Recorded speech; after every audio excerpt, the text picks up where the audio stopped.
And welcome back. Joe Diamond with us. George Norrie here with you. We'll get your calls this hour. Joe, in your opinion, what happens when one dies? Ooh, that's a big. You're swinging. You're coming in with the big questions. Yes, sirree. Oh man. I still don't know. I mean, after 12 years of Baptist school, I still consider myself spiritual, but definitely not religious in any way. I like to think that we're just at peace. I like to think that. Beyond that, I have a just nice big giant I don't know, and I did have one semi-spiritual moment when another mentor of mine passed away. His name was Eugene Berger. He was very well known in the magic community, but he worked for years in education, teaching religion and philosophy and all this stuff. He was a true guru. Looked the part, had a big beard, looked over his glasses, and you just felt like everything he said was pure wisdom. And the night he passed away, I got word that he had passed over the phone from a friend, and I, mourned and went to sleep. And while I was sleeping, I had a dream that I was in a circus tent, empty, and there was Eugene sitting there. Kind of like that scene in Harry Potter with Dumbledore and Harry in the train station waiting to go to the afterlife.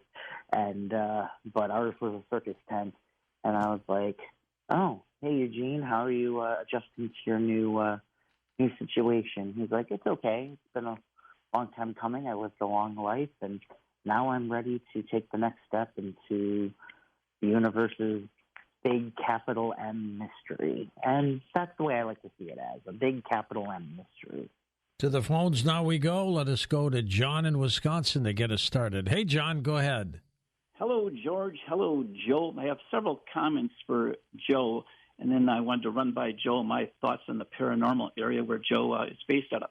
First of all, Joe Diamond, you're one of the coolest guys with Wisconsin ties since Harry Houdini, who lived in Appleton. Oh, thank you. You are fabulous. I enjoyed hearing you last year on the show. Didn't get a chance to call in.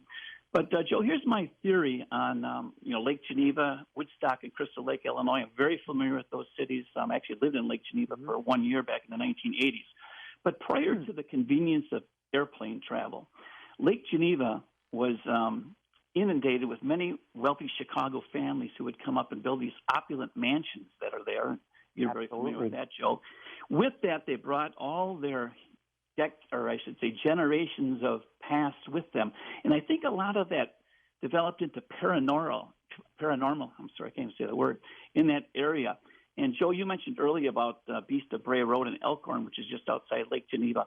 So I think that whole area is just driven with things from the past, which develops into the things you described today. And George asked about what causes the haunting and why that area. And that's just my opinion, Joe. And if you could elaborate on that, thank you for all you do. And I just encourage anybody in the Midwest to see Joe's show. You will not be disappointed. Thank you. Thank you so much, John. I really, really appreciate it. So we've got quite the psychic link happening already, because that mentor of mine I just mentioned, Eugene Berger, he did a show called Hauntings at what would have been at the time of the Lake Geneva Playboy Club back around that time in the 80s. His show was called Hauntings, and it was a recreation of a Victorian era spiritualism. So when he's talking about all that stuff coming to that area, he is absolutely right. And there's also a legend, of course, of aside from the Beast of Bray Road, there is a legend of a sea monster or a lake monster or cryptid of some kind being in Lake Geneva. I think that's definitely part of it. There's a theory, or not even a theory. It's been measured and it's been demonstrated by a number of people, called psychometry.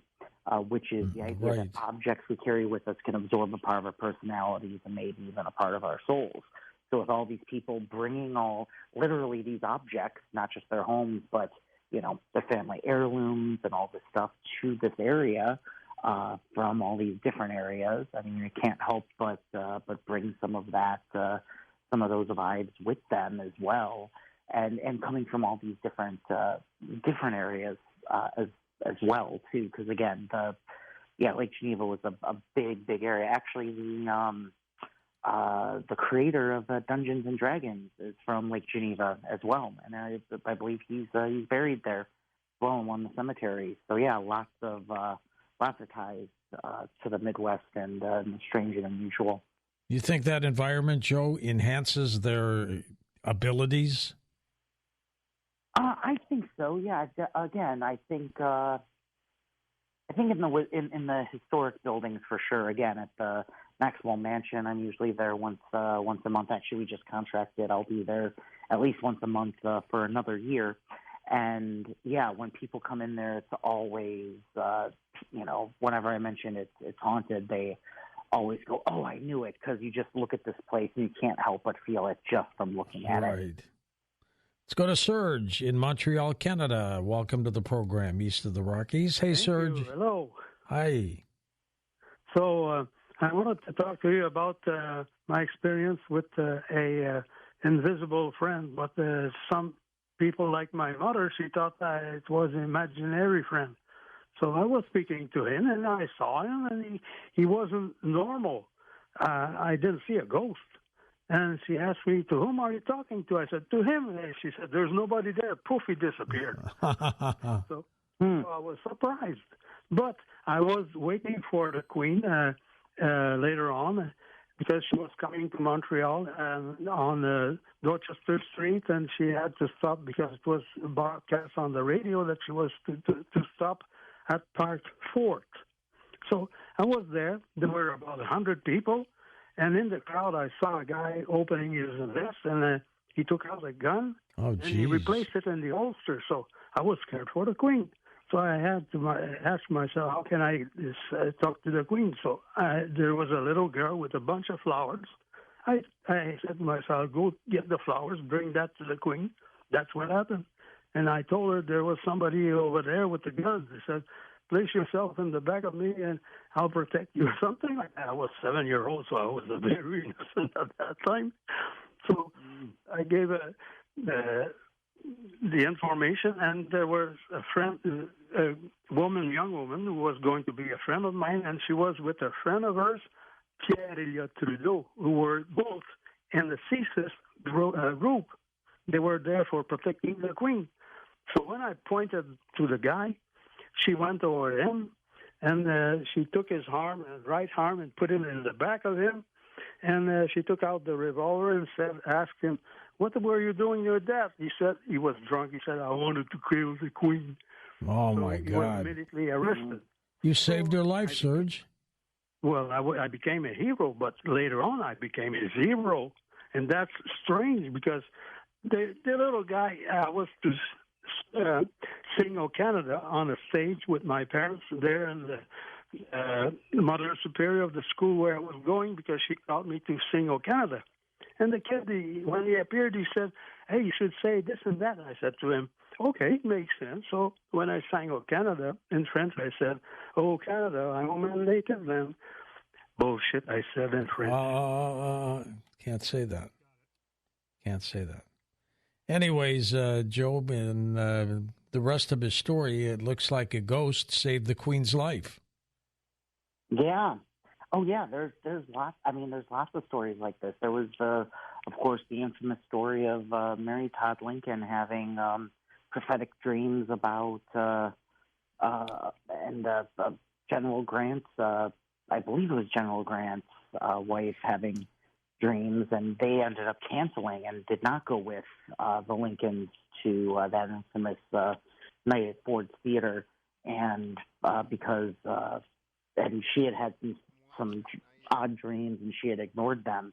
And again, it's, we never know.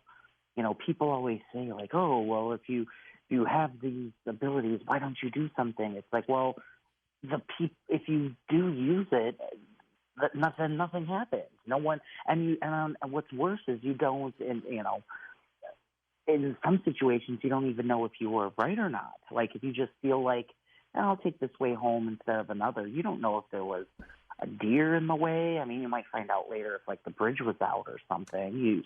But again, those types of stories, those are the only ones we get to hear about. Who knows the amounts of stories like this that we don't hear about, that we don't get to verify. Cornelius is with us in Louisiana. Hello there, Cornelius. Welcome to the program. Hey there, George and Joe Diamond. Let me say one thing first. Lovely Louise, the reincarnated Cleopatra, I'm so glad you're alive. Ruthie from the West Coast texted me and said that you were dead, and a guy in Renton, Washington, friend of mine, called me and said, "Did you hear Cleopatra had passed?" And I'm so glad Tommy let Cleopatra get on and stuff. It's a shame that people, just because you don't call for a while, and I hope and pray Annie from Alabama is doing all right. It's a shame that people would do something like that, and I hope y'all never let that guy or girl call in again. Not funny. Now I'm going to get to my little thing. Joe, they call me the God, Guns, and Gold Man, the Bible, Bullets, and Beans Man. We have a lot of voodoo, hoodoo, and you-do down here in the South Louisiana area and stuff. So I want to ask you, have you ever heard of Kent Plantation and the Hotel Bentley? They're all over 100 years old, and during the Civil War and stuff, and we've had General Patton stay here and stuff. So had you ever heard, and we do have hauntings around here and stuff, and George, have you seen the demon video yet? I need to know. I have not. Okay. Well, I'm going to tell Joe, too. On YouTube, a guy has set up a YouTube channel for me, Cornelius Lawson White, on YouTube. And August the 8th, you'll hear a demon while I'm talking about my dad that passed away of COVID in 2020. And I've been having some cursed things happen to me. So I don't know if you can read and see if I got a curse on me or anything. So that's my two questions. God bless you, George, and God bless you, Joe. Be careful. Interesting Absolutely. take. Bless you as well. Yes, I've heard about those locations. I'm always reading about different hauntings and things like that. I don't know too much about curses. I'll be totally honest. 9 times out of 10, if I feel something negative about someone, it's that own person's vibe. That person is just a negative person, and also I realize what I'm saying is not special. 99% out of 100 people can spot someone with a negative attitude a mile away. But there's times that goes a little deeper. Again, there's definitely those times where it's like, that guy always gave me the creeps, or when we find out something about them after the fact. But sometimes they're not creepy, or they're not doing anything illegal or unmoral. Sometimes they're just a negative person. You know what it's like? They're always seeing the negative in things. Like they're always like they could pick 5 out of the 6 lottery numbers and complain they didn't get the 6. And even though they're getting a life-changing amount of money, they missed the Powerball number, right?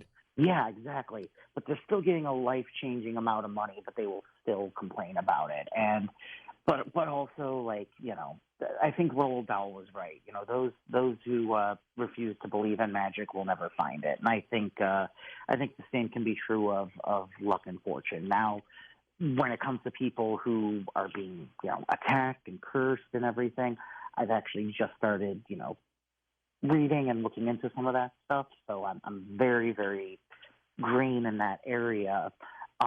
Very often, 9 times out of 10 in my shows, it's in a fun, positive vibe. We're in a fun, positive place.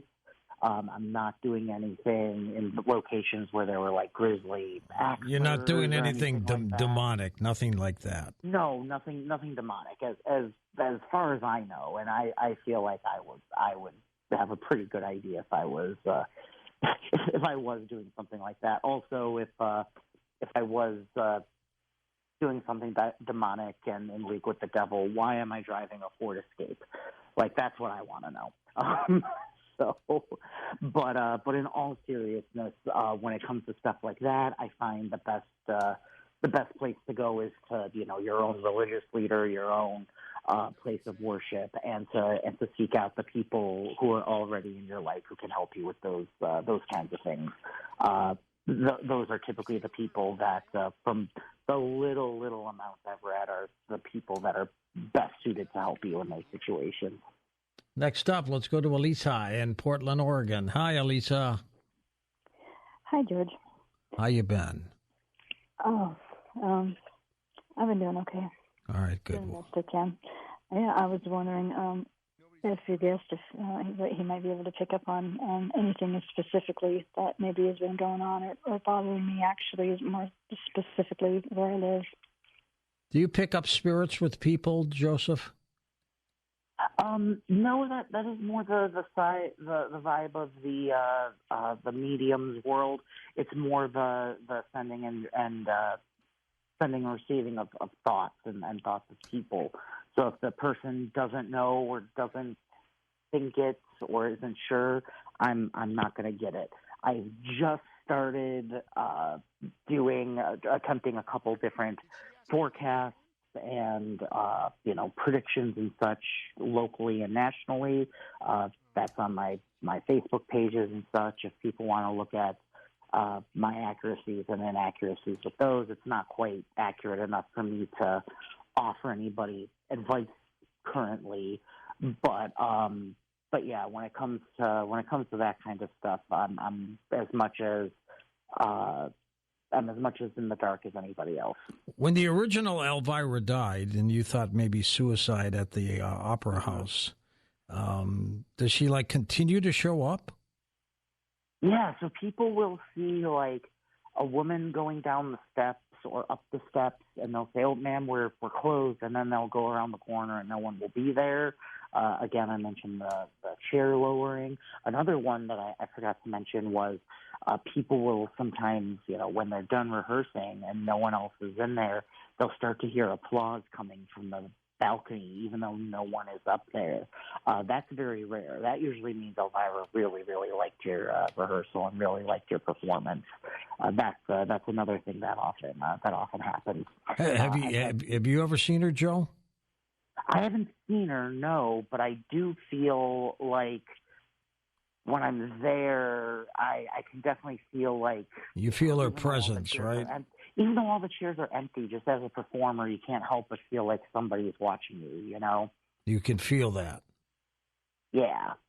All right, Joe, we're going to come back and take final calls with you in a moment here on Coast to Coast. Joe Diamond's website, americasgreatestmindreader.com. Full information on his shows that are coming up on Friday and Halloween night.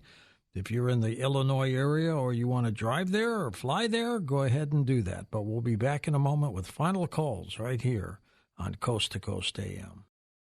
George Norrie back with Joe Diamond and your final calls here on Coast to Coast. Joseph, what do you think of seances? Oh, man, I've been reading a lot about them lately and just some of the amazing, amazing people that held them, that were interested in them.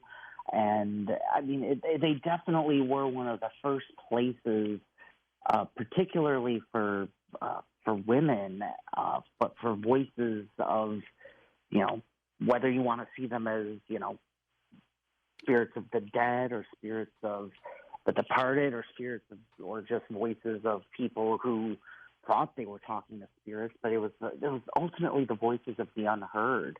That was the first time that, women and people who didn't normally have a voice literally had a voice and literally had positions of power. And they literally changed and invented a new religion out of nowhere just about overnight. People like Sir Arthur Conan Doyle and his interest in them, I find very, very fascinating. There's a great book, I think it's called In a Glass Darkly or Through a Glass Darkly, which talks all about Sir Arthur Conan Doyle and his approaches to seances, and it starts with the Fox sisters, and I swear, like these are better than the current like Conjuring movies. Some of these stories that happen and that are firsthand accounts from their journals and from their lives, and it's endlessly fascinating. And you know, a lot of people I think look back on those early seances, and you know, because of people like Harry Houdini and other skeptics that came along and denounced them all as frauds, they threw all of them out as frauds. And people have been talking to the dead for centuries, you know, probably before even civilization. And it's like, well, has this been fraud for several millennia, or is there something meaningful here that we can learn from?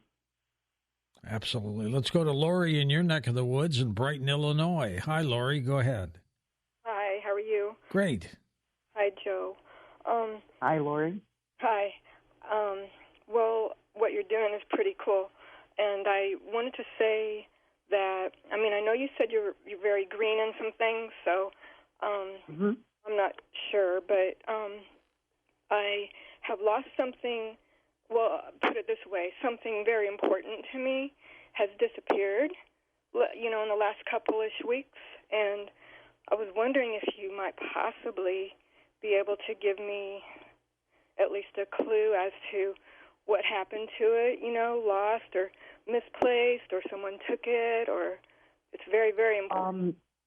I'm honestly not feeling anything right now. Again, usually 9 times out of 10, if someone is thinking of something, I can work with them, or sometimes I will just sometimes get an intuitive hunch.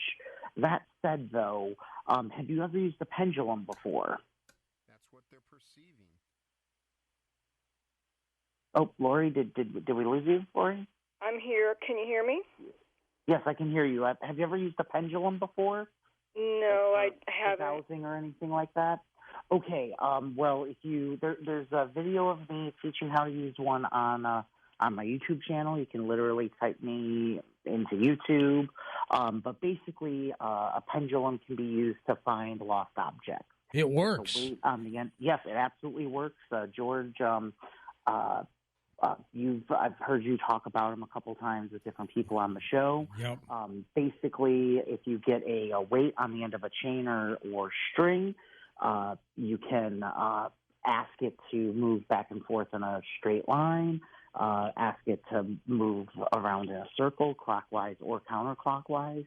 And once you start to get it move, it's basically a direct line to your unconscious mind. And again, even when skeptics like to say, oh, well, you're moving it, you just don't realize that you're moving it.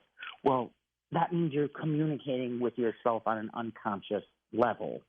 So even if we're going to take that skeptical approach, that non-spiritual approach, there's something in your subconscious that very likely knows where it is. Maybe, that maybe remembers if you lost it, maybe has a stronger intuition than you as to maybe where it ended up, if it was taken or something.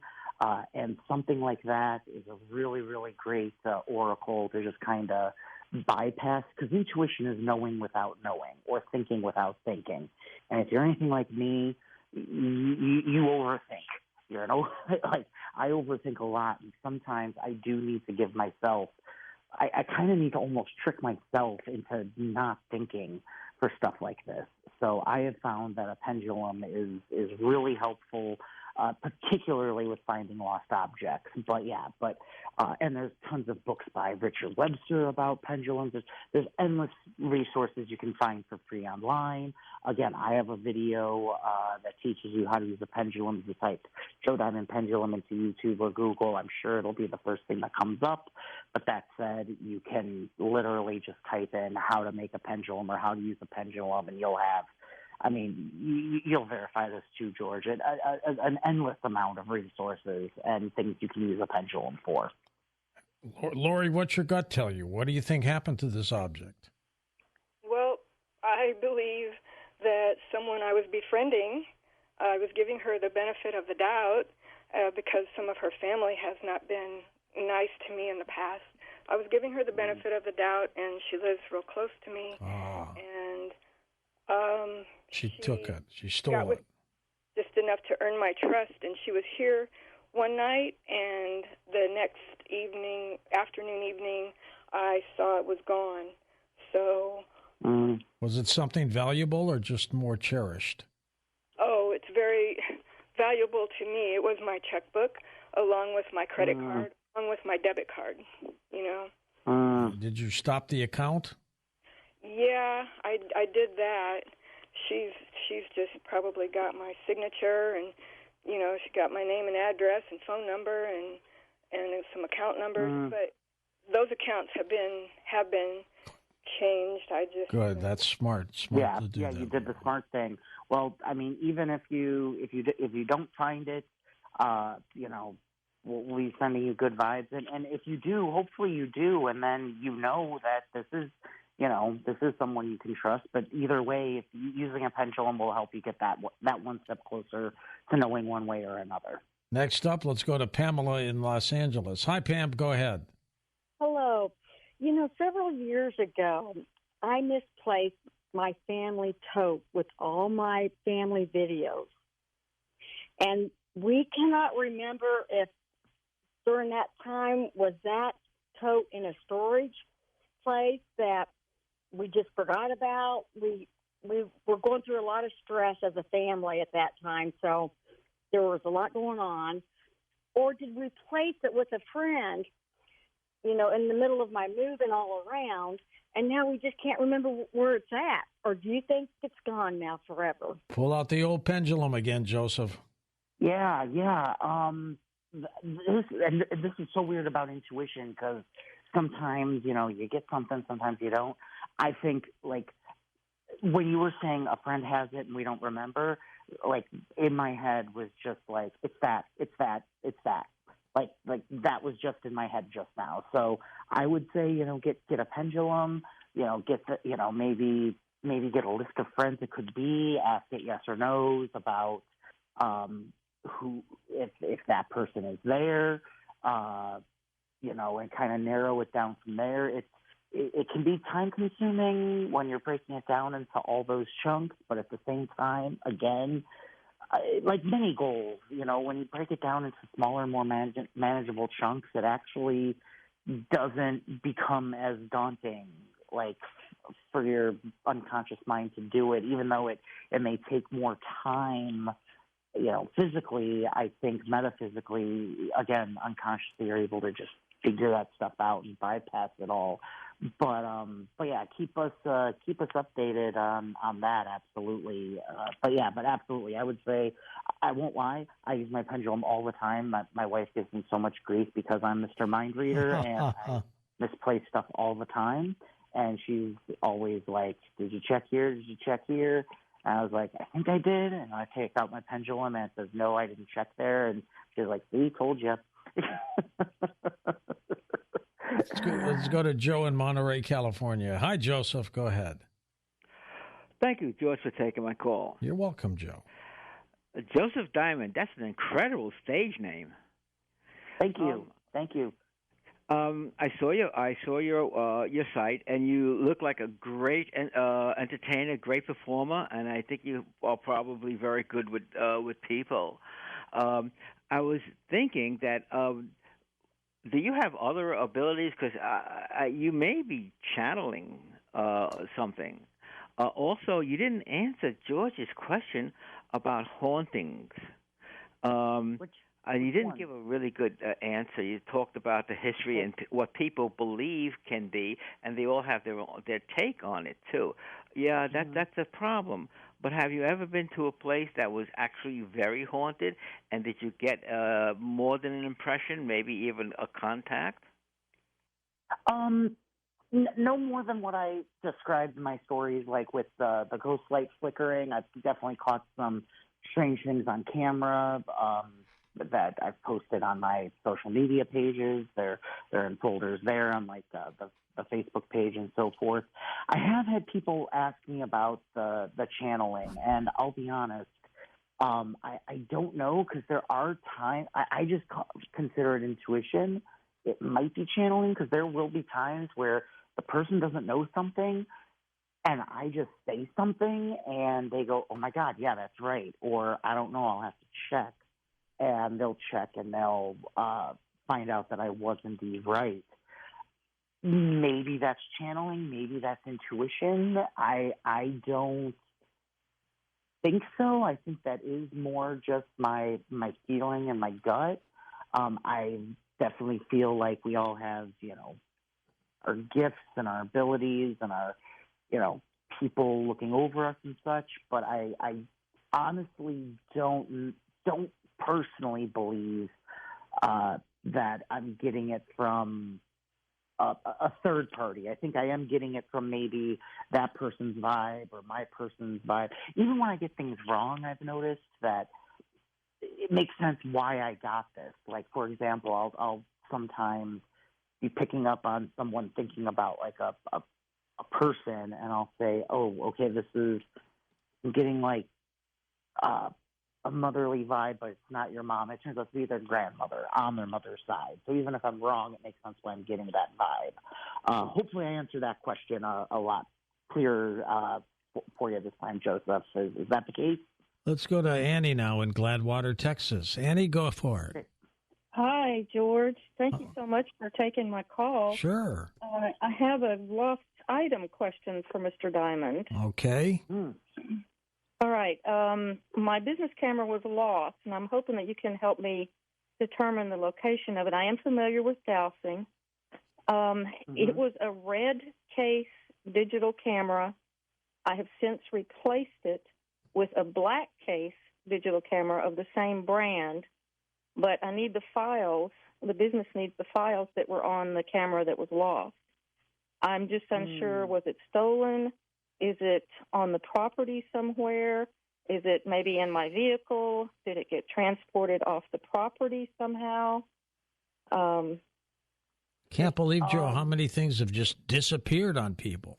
Yeah. So you said you're familiar with dowsing. Have you tried dowsing for this yet? Yes, I have, and I know I've had training in dowsing, and I know that sometimes you're able to successfully douse in certain areas, and if you have too much of an emotional desire for the answer, that can block you. And I haven't been able to determine yet if maybe I'm just not good at finding lost items. Maybe I'm good at other aspects of dowsing. So Got it. So what I would recommend for this is break it into, again, more manageable tasks. I would say maybe just get like the 5 locations each written on index cards and turn them face down and mix them up and douse for the one it says it is. And then that way you're at least, you still have the emotion there, but you're at least blocking yourself from wanting it to be closer to home versus where it actually might be. Does that make sense? It makes a lot of sense. Joe, we're going to wrap things up. I've got 50 seconds left. Tell people about your event coming up on Friday. Friday and Halloween night, americasgreatestmindreader.com in Woodstock, Illinois. You can easily get to it via train from Chicago, so you can get to the train to Chicago. You can get to the train to this town square very easily as well. George, thank you again for having me back on so many times. It's always a pleasure talking to you, and always love where our conversations go. Have a happy Halloween, Joseph. Happy Halloween, George. All right, my friend. Joe's website, America's Greatest Mind Reader. He does a great job on haunted locations, seances, and as he mentioned, he's got a great show coming up this Friday in Illinois and on Halloween night. For Dan Galante, Tom Danheiser, Lisa Lyon, Lex Lonehood, Sean Ladouceur, Stephanie Smith, Chris Boros, Tim Banal, George Napanee, and Punnett, I'm George Norrie, somewhere out there on Coast to Coast AM. We'll see you on our next edition. Until then, be safe, everyone.